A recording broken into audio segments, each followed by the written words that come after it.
Hello, everyone. Welcome back to the show. I'm your host, Aaron Herman. We're here at the AZM Biennial National Assembly. We're going to meet with leaders to hear more about what they're doing in our community. Let's take a closer look. October 7th changed all of our lives. And as a student in a public school, your life has changed in different ways. And as a leader, you're now seeing different things in the ecosystem. So share a little bit about your story and what you're seeing. My name is Josh Resnick. I'm a senior from Cherry Hill High School East. Now there's two big parts of change that I've seen in the last 3 years, pre and post October 7th. Now one thing which is amazing is you have a stronger sense of Jewish pride in my school specifically, which I'm very fortunate to have. You have a lot of people who are very prideful of who you are, but at the same time, there's so much stronger opposition. And in a way, this change is kind of leveled out in the sense that people are now stronger, but there's also more hate. Except the big issue with this is the fact that there's more hate at all isn't beneficial. The biggest strong point would be if there's that change and it's only the strength that's coming.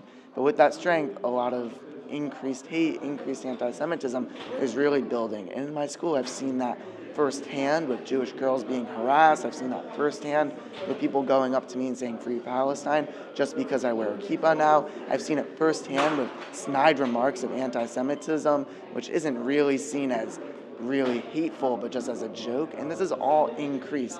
And while there is that stronger Jewish community, it still just isn't enough to combat that horrible anti-Semitism, which I face on a weekly, daily basis. And you shared with me that you put on a yarmulke in school after October 7th. What was the impetus to do that?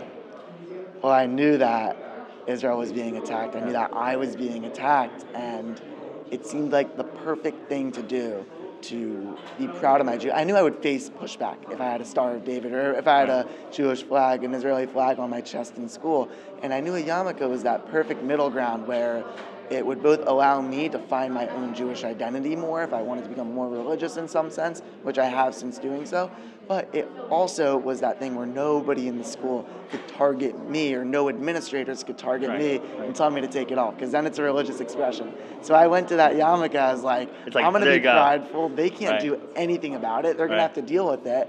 And over time, it became a statement, and that's like how it is in my school. Exactly. Tell us a little about your role as a leader in the in this space, especially in the public school and JSU. Tell us a little bit about how you're as a leader in the JSU, like how this all works. So at my JSU, I'm the president, and we're very fortunate. We have around 400 students in our 2,200 person school. About 25% of the school is Jewish, so very fortunate that we have a strong Jewish community there. Now, what I do is, one, I help organize events in the school. We have weekly meetings. We got 100 students coming, which is a crazy number to have that many people coming. Still not that 400 that I'm aspiring to be at, but we're getting there one day at a time. Grassroots, baby, grassroots. Exactly, grassroots. So that's the big event planning aspect of what I do. And then we have social media posts going out about Judaism, some things about Israel, and then something which I think is the most important is I'm the point of contact with all Jewish students when it comes to administrators. If there's something anti-Semitic going on, people often come to me so that they can either have me talk to administrators for them, on behalf of them, or so that we can bring in somebody else and have a solution. In fact, just a couple of weeks ago, a girl was targeted for wearing an IDF sweatshirt, and I found out about this, and the first thing I did, I put on an IDF sweatshirt because I was like, why are they targeting her? I've done this thousands of times. And then he started to work it out through the proper chains of communication. Amazing. The word Zionism, right? That's something where, especially in schools, is like a trigger for some people. Yeah. But then I say, like, you have to own our Zionism, right? Have you experienced anything like, that anti-Zionism, like within the school, or like they use Zionism as like as their weapon? Yeah, so just before the school year this year, I happened to be in school. I was doing the senior portraits. You all know how it is. And actually, this teacher, a teacher who I didn't have, was in this room with me. Somehow the topic about Israel came up. It was actually the NEA. Look up the NEA and how anti-Semitic and anti-Zionist they are. Their new handbook this year takes out Israel and it puts in Palestine on the map instead. So we were talking about the NEA, and then Zionism came up. and he said Zionism is colonialism. And I just looked at him and I'm like, do you really want to have this conversation right now with someone who is who understands this topic on a much greater level? Just because I've heard him talk, I know what he knows. And it was like a crazy revelation because we had this conversation for a couple of minutes and he was just going on and on about how Zionism is bad and Judaism is all right.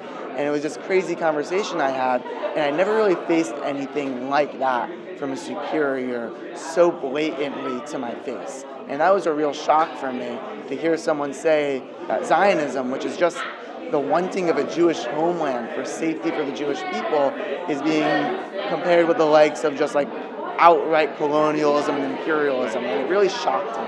Wow. I'm truly impressed by your energy and the way that you lead from the front. What do you want to tell your last thoughts of how do you inspire people? I think I inspire people myself just by being proud of being Jewish. I have a kippah on. I am the only student out of 400 Jewish students who's wearing a kippah. I was one of 3 at some point. Slowly they dropped off, whatever. It's a whole different thing. But I think I inspire pride. I think I am there as someone who they can go to if they're being treated wrongly, and who is understandable and who has dealt with the same experiences they have on a fairly often basis. So I think what I inspire is just that sense of pride. Great. Well, thank you so much for all your work. We are living in difficult times, and there's a lot of talks about we're losing the narrative and the PR, but there's actually something deeper happening here. We're losing the minds and hearts of students. They don't know what to do. And you're at the forefront of this. So tell us a little bit about yourself and what we're seeing in the ecosystem. Yep. So what you're saying is definitely true, and it's a ginormous problem. The issue really is, one, that the Jewish community, we are marketing ourselves very defensively and in a very bad way.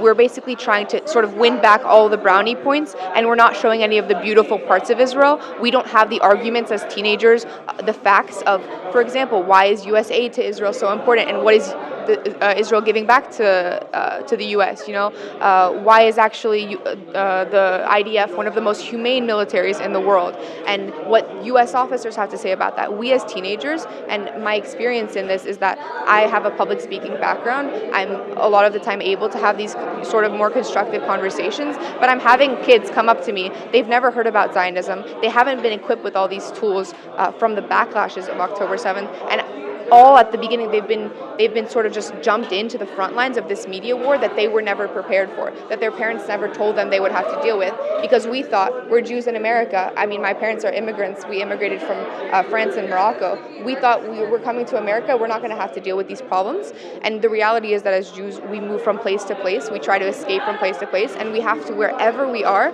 like you said, have that intellectual connect. We have to know what we're talking about. And in terms of winning the hearts and the minds, we have to be able to have those intellectual conversations so that we can actually win the hearts, because we are the more moral party. In fact, we are the moral party. And so if we have those arguments to equip ourselves as teenagers, as adults, within America, within the diaspora, I think that's really powerful. One of the things that, as I speak to students, is that there's a lack of tools, yes. Right? I was speaking with a student who goes to SAR High School in Riverdale, and she said something really powerful to me. She said that I'm getting killed on TikTok, right? I don't know what to do. What's been your experience specifically even on social media? So I have a sort of more unique experience where I don't actually have TikTok, and I think that that's a humongous blessing, but I do have Instagram, I do have Snapchat, and I see what's going on.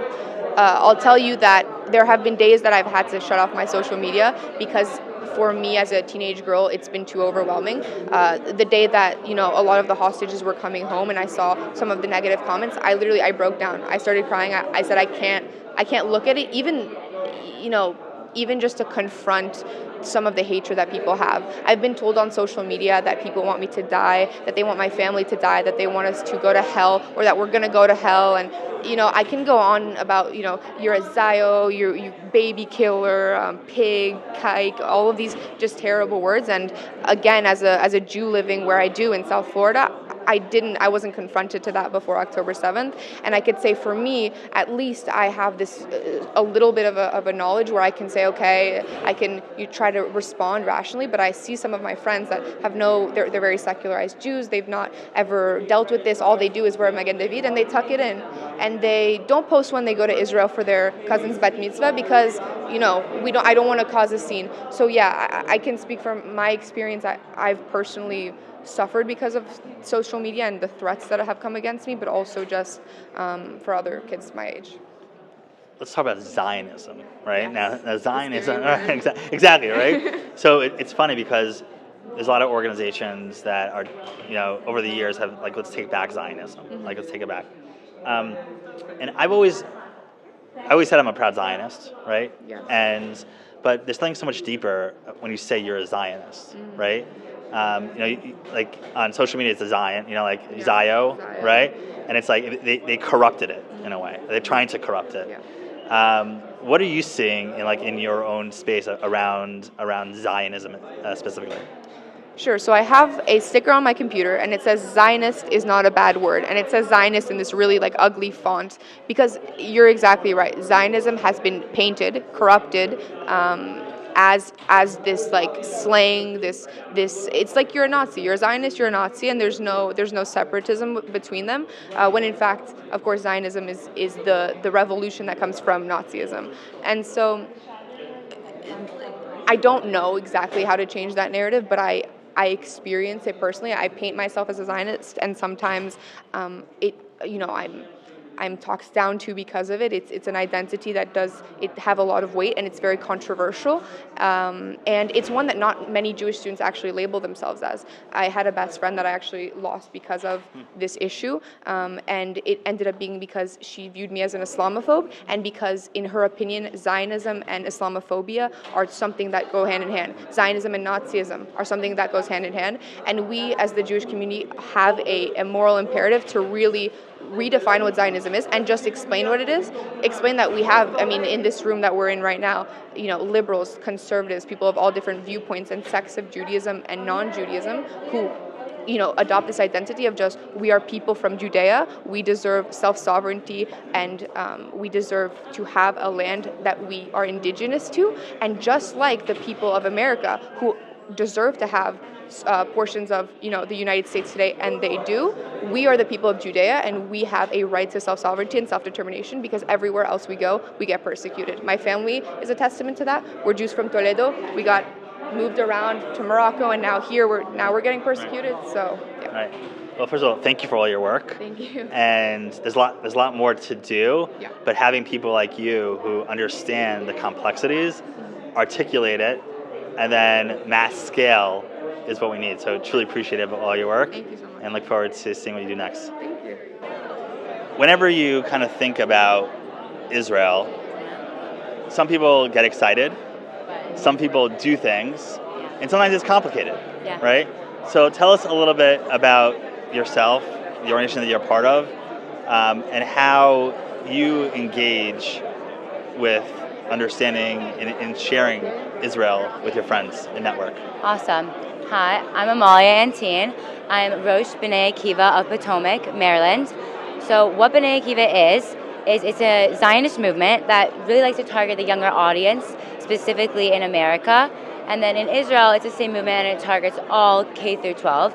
And back at home, in my freshman year, my 9th grade year, I kick-started it in my neighborhood. And what it is every other week, and we try to have multiple events out of Saturday, but on Saturday, on the Sabbath, we like to have events, and we have kids K through 6th grade, and we do fun activities that are Zionists.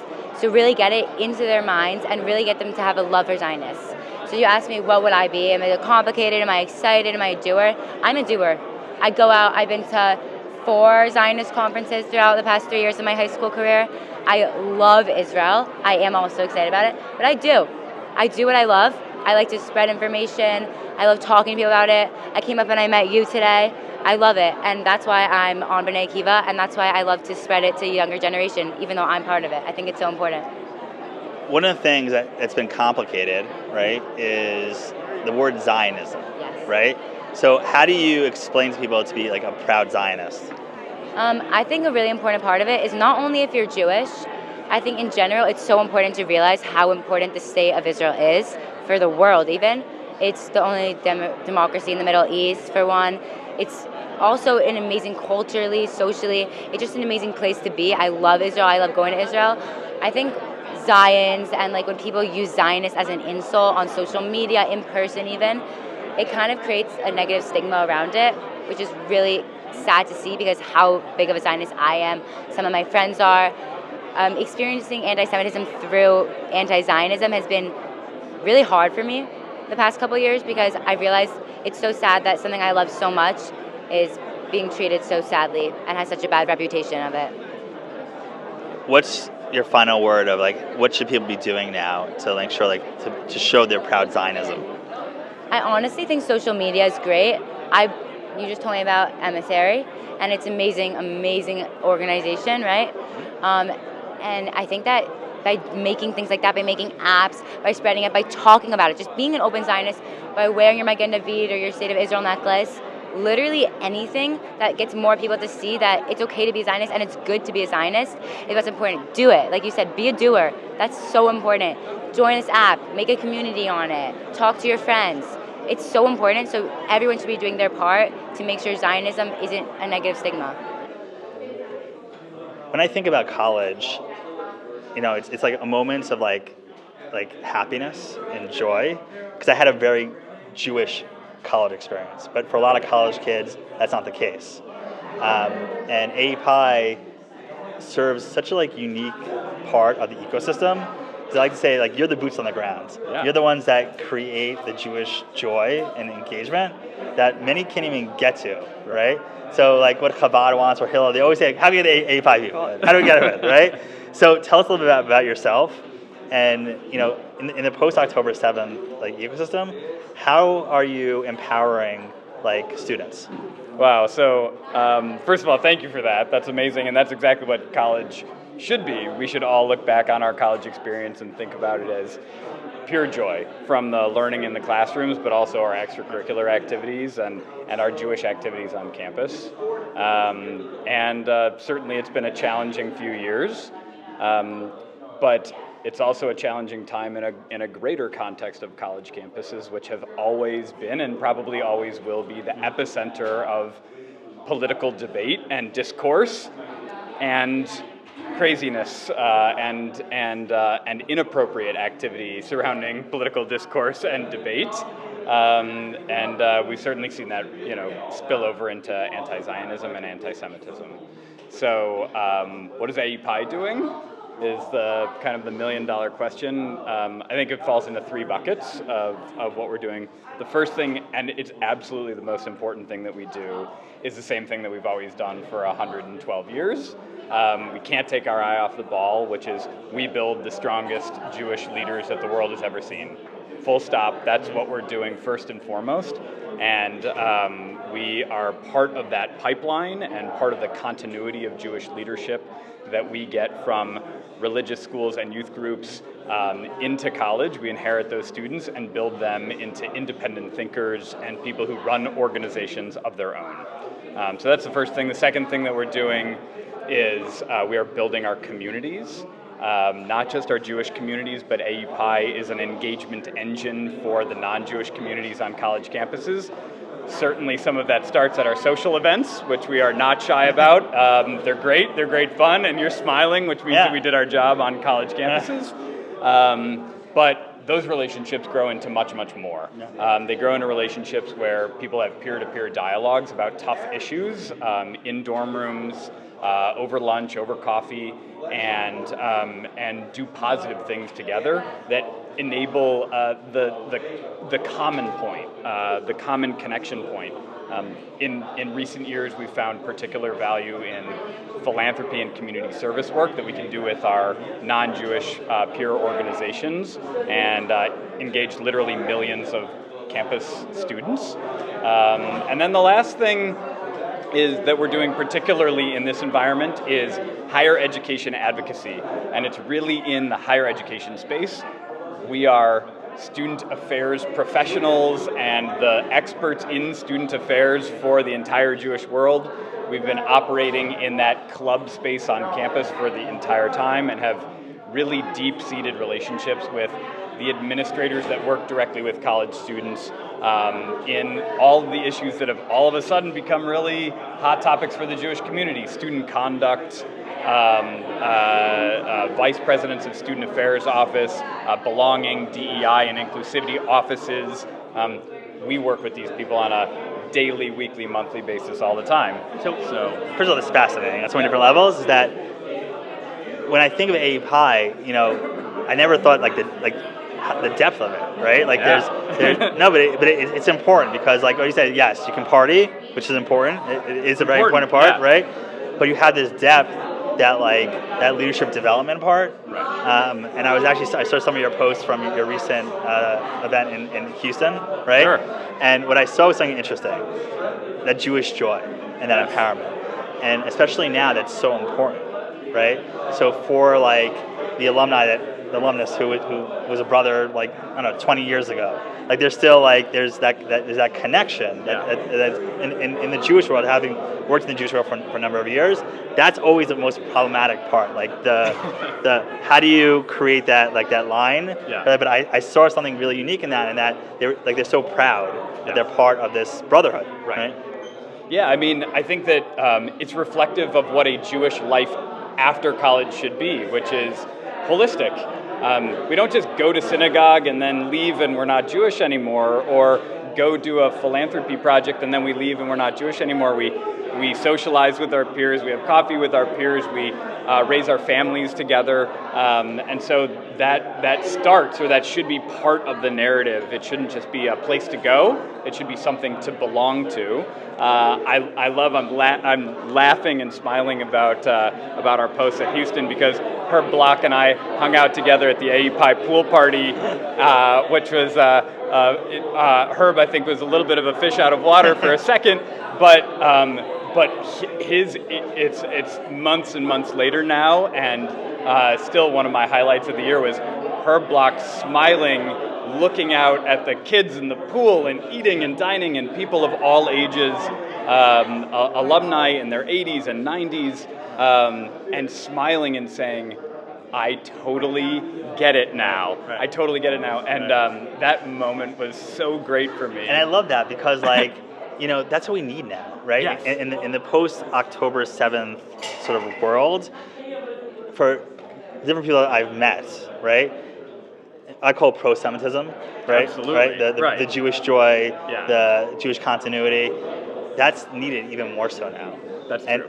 And so when someone graduates from college, if they are part of AIPAC, or they start learning about afterwards what they do, there's opportunities to you say that investment to yes, we're, I like to say the tip of the spear, right? Absolutely. You're on the ground. Right. The hardest part is having done grassroots. It's the hardest thing. It's the hardest thing. Right? But when you achieve that, it's pretty remarkable. Right. It's so good. You can't build a people and a movement off of being anti something else. Eventually that falls apart, God willing.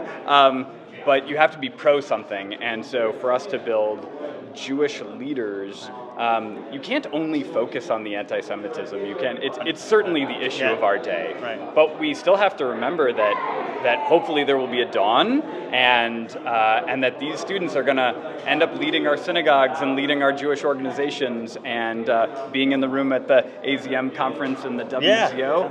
And you have to be passionate, and you have to be in favor of doing something positive, proactive about that as well. And I would argue, because I've been to some of the other conferences, right? I've heard a lot of problems. I didn't hear a lot of solutions. Right. And what you're talking about is a solution. Right. And so whenever there is that problem, there has to be something. And being able to say, there's actually a leadership program from when you're, in in school Yeah. to like when you're having kids and you're in your 80s, like Absolutely. you're part of something bigger. Right. It's for us. We hope that it's an inflection point for the rest of somebody's life, and I think that it solves so many of the problems of the Jewish community. It always has. I think it always will. If we build the best community, the best people, then everything else will fall in place for us. Great. Well, thanks so much for everything that you're Thanks doing. for having I me. appreciate it. As a community leader, you have really transformed many organizations. And we're living in difficult times. Post-October 7th, we're seeing the rise of anti-Semitism, anti-Jewishness, anti-Israel. As a leader, what do you think organizations should be doing now? And how can people sort of mobilize together to do good and to what I say, break the narrative that's out there? I think there's several things here. Certainly, like you said, October 7th is a seminal moment, something that deeply affected so many in our community, and of course in Israel. And we have to focus on ourselves first. We need to be strong. We need to build connections among organizations, among people. We need to connect our young people in Israel and all over the world. We need to support those that have suffered the consequences since October 7th in Israel, whether it's the reservists or people traumatized by what happened. But the main thing is to focus on our heritage, on our peoplehood, and our common values. And through that unity, we can move forward and we can be strong and deal with all the other issues that are always going to be there, unfortunately. I was at the JFNA GA a couple weeks ago. I got to interview a lot of different leaders. And one of the things that came out is actually like there's this trauma that's in Israel right now. Well, like there's been more talk about it now, and there's initiatives that are now in place to try to help. What are you seeing, I guess, from where you sit and on many different boards?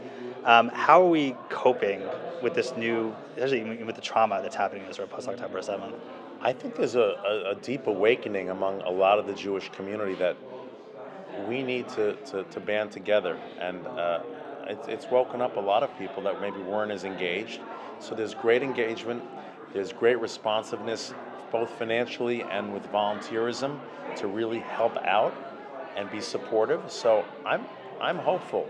My parents were Holocaust survivors, and the people that they were around, all survivors, were some of the most hopeful people I ever met in my life. And so we always have to have that perspective that we as a people and as a community have suffered greatly, and October 7th was tremendous suffering and trauma.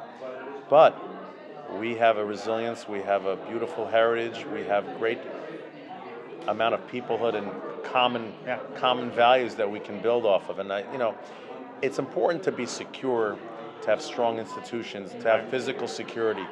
But what good are the buildings if they're not going to be filled with people, young people particularly, that are energized, that are feeling great?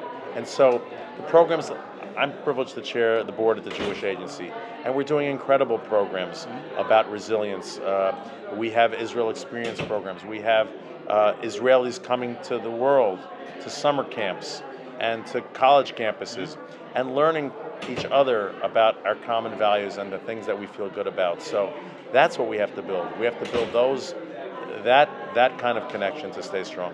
One of the things that I've seen, I've been personally involved in, it was like, I guess, the startup scene, right? Post-October 7th, there was a lot of innovation, people doing a lot of different things. One of my good friends, this guy Daniel Rosen, he started, when he was at NYU, TorchPack, and he calls himself like originally an armchair general, right? He was involved in a lot of organizations, but really didn't see. But after October 7th, he wanted to do something. And so he started, he called me and a couple other people to come together to solve a big issue, specifically even on social media, right? And when you look at what's happening, especially the narrative, right? What are you hearing from? It's exciting. It's tremendous energy. I mean, President Herzog spoke here earlier. There's an initiative called Kol Ha'am, Voice of the People, and you see young people and older people from all over the world, like your friend, that are doing incredible initiatives, incredible volunteering, incredible organizations and startups being started. And that's important. At the same time, there are big things to do. we have to rebuild Israel, for instance, and to build 1,000 housing units in the kibbutzim in the Gaza envelope. Those big things need big institutions to do it. Right. So the Jewish Agency, for instance, teaming with the government of Israel and working together with the banking system to make it happen. So you need the combination. You need the startups, but you also need to do large-scale things. You need big it's about like really scalability, right? Yes. And so I was in Israel this past summer. My son put on Stapillin, and the summer before I was volunteering for Taglit Birthright Israel, and you saw like this change, right? Even from 2 summers ago, you're seeing this resilience. And you're seeing this like the day after type of moments now where you know, saying like, yes, we need to build, right? And so what does it take to build? Like as a builder yourself, like professionally? I think you have to roll up your sleeves and get involved. Yeah. 2026 coming up. Thankfully, we're in a better place than 2 years ago. People need to go to Israel if they can go. Mm-hmm. If they can't go to Israel, go to your local community. Get engaged, whether it's in the schools or the summer camps or the volunteer programs.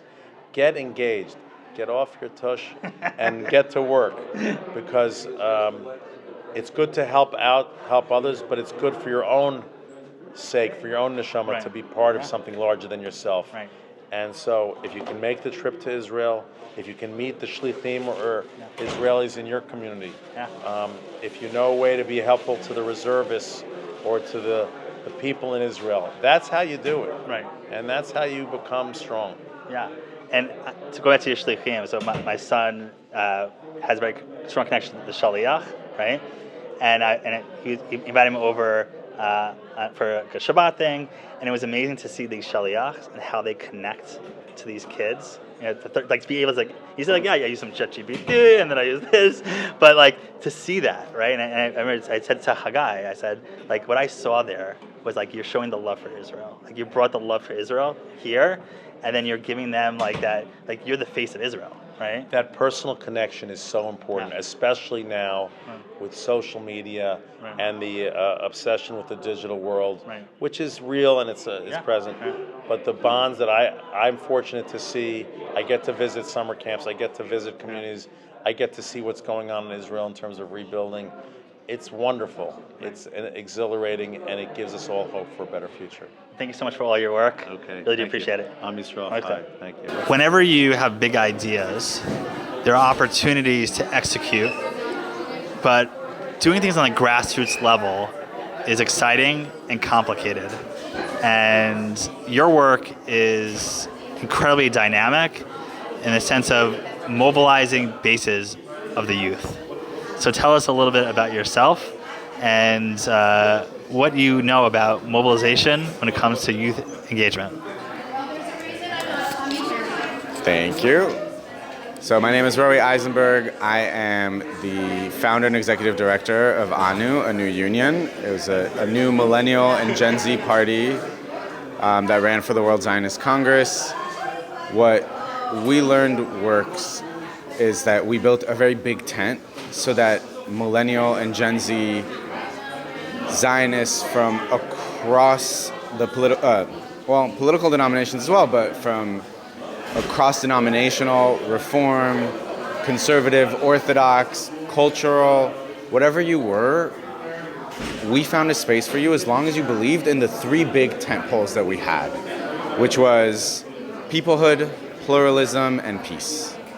And what we found, especially post-October 7th, is that people were looking for a space and a community that would accept them and where they felt that they could bring their entire whole selves, their authentic beliefs, where they didn't have to hide what they cared about and what they believed in.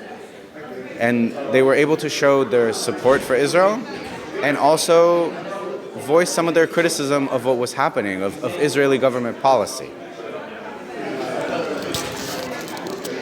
When we talk about open tent, sometimes it's just a word, right? Like, oh, we're open tent, we can do amazing things, but what you're doing is something a little bit unique, right? In a sense that you actually have to put up the tent first, right? You have to say, like, what tent are you going into? And for a lot of people, they need that direction. They have to say, like, I am part of this, or I am interested in this. Like, I would be interested in maybe coming into a tent. How do you begin to build the tent so that you have like people in them that they feel like they're part of something bigger than just themselves?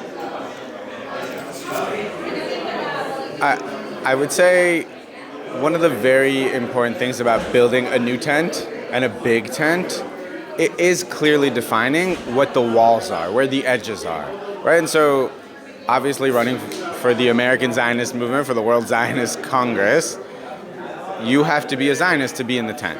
And I think that was very obvious for people. But for us, because of our 3 temples, it was also very important that we will welcome you into the tent if you are an AIPAC supporter or a J Street supporter, if you find yourself to be very progressive or maybe center right. That was not our issue. We are welcoming all of that. But for the wall was very basic. Do you believe in Palestinian sovereignty and a 2-state solution? Do you believe in human rights for everyone? Not just Jews, right? There's no question in the pain of October 7th how important it is to help rebuild Israel, to be there for our Israeli brothers and sisters, for our family, and for the Jewish people across the world who really were suffering from a shocking and horrifying wave of anti-Semitism.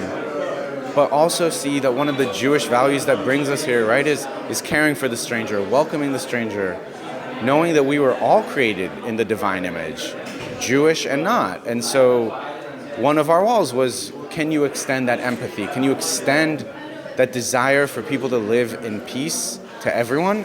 And on the Zionist end, it was also very important for us that you were absolutely focused on Israel as a secure state, as a democratic state, as a Jewish state. And I think one of the things we learned throughout the election was as a just state, that for many millennial and Gen Z Jews, the idea of justice in the land was important, of really allowing our Jewish values, our Jewish democratic values, because they're almost inseparable, to guide the way the Jewish state moves forward, especially as it heals from this horrific moment. I've seen firsthand sort of the blood, sweat, and tears when it comes to grassroots mobilization. And can you share a story that you knew this was all worth it? You knew that there's the time to do different things. It's a time to build, the time to scale. But was there a moment for you where you're like, all worth it? I think, especially as a new party, there is a lot of uncertainty. There's a lot of not knowing, like, are we going to be able to do this? I mean, it was a dream. And when people ask me, like, why do you think you can do this? I said, well, this entire movement began with a dream. So I believe in the power of dreams to motivate. And I also know that it takes action to turn a dream into reality. So I will say, when I really have to, there was a moment when we got the signatures. All new slates have to get 800 signatures, and I think we got almost 900. So there was this moment I was like, okay, there's at least 900 people who believe in this who are not my friends, who are not just people I know from work. Okay, that's a great proof of concept. But the real moment for me, actually, you know, it was, there was so much grassroots effort. There were so many volunteers who sweat and stayed up late and donated, but we didn't know. It's an election, you really don't know. And yes, our Instagram really took off and probably has more followers than a lot of Jewish organizations our size, but you still don't know. It's just people sharing your posts, right? But actually, a few days after the election closed, one of our supporters who had been sharing a lot and had actually sent us questions and what to say to her friends, she reached out to me. She's a college student, and she said that when she started following us, she felt very lonely as a Jew on campus, and she started sharing our content, and other Jews who were alone on campus started joining her, and she started to find a community. And more than that, she was motivated to build community. And so she joined a synagogue close to campus, and she sent me a message saying, not only did I join the synagogue, but I saw the need, and I saw how important it is for us to step up and step in. And she actually joined the synagogue's security volunteer group. And so here she was, a college student who was completely unaffiliated, disengaged from Jewish communal spaces because she didn't find her space, who was now stepping into community, who was stepping up into leadership. who was filling a need, papering over a crack in security at a time when we need security for our houses of worship more than ever.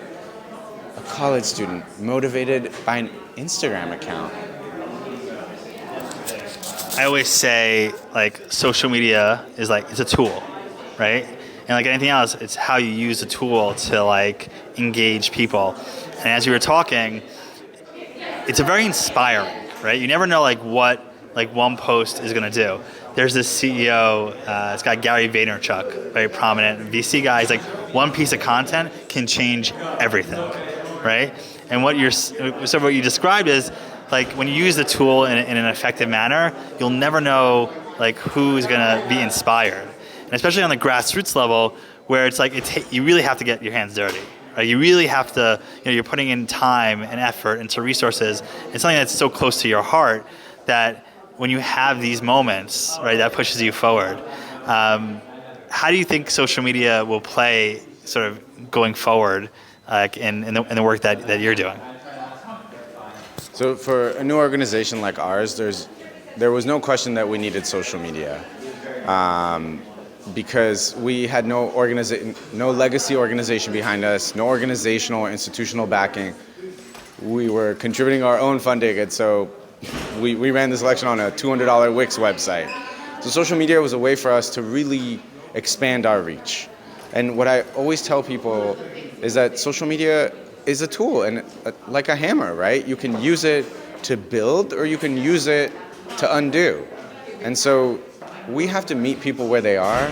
Millennial, Gen Z, they're on Instagram, they're on TikTok, they used to be on Twitter. And so we have to be there, and we have to create the kind of content that is actually engaging, right? You can't create content just for the sake of creating content. You can't post your newsletter on your Instagram feed or your prepared remarks. You can't put a speech on there. You have to tailor your content on social media to the audience, to what is engaging, to what will they share, and to what will, to your point, inspire them and touch their heart and get them to actually activate and do more than scroll or press like. Where can people learn more about your work? Obviously, A New Union on Instagram. And also anewunion.org on our website. And you can find us. We are on LinkedIn. We are on Twitter. We are not yet on TikTok, but we are everywhere else you can think of. As you can see, at the AZM Biennial National Assembly, we met some incredible leaders doing amazing things in our community. This is Aaron Herman. Thanks for watching.